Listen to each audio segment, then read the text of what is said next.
Niatan Israel untuk melanjutkan perang dan memperluas operasi militer di jalur Gaza ternyata menghadapi kendala besar dari pihak militer. Menurut sejumlah laporan, militer Israel keberatan dengan rencana Netanyahu tersebut karena menghadapi keterbatasan personel tempur dan prediksi korban jiwa yang tinggi. Melansir laporan dari Channel 24 Israel dan Kaberni, IDF kini berupaya mengatasi kekurangan pasukan dengan cara yang tidak biasa.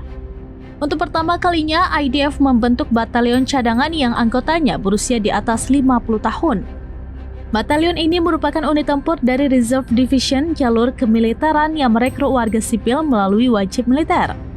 Surat kabar Israel Ma'arif mengutip sumber militer yang menyebutkan adanya kekhawatiran serius. Jika operasi militer diperluas, IDF memperkirakan akan ada banyak korban di kalangan prajurit mereka.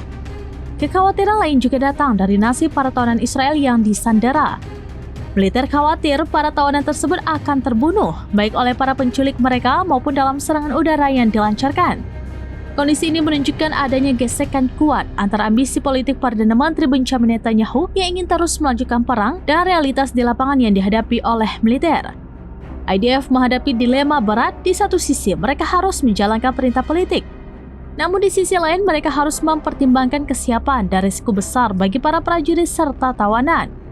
Situasi ini menunjukkan bahwa internal Israel tidak sepenuhnya solid dalam menyikapi kelanjutan konflik.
Download Tribun X sekarang, menghadirkan lokal menjadi Indonesia.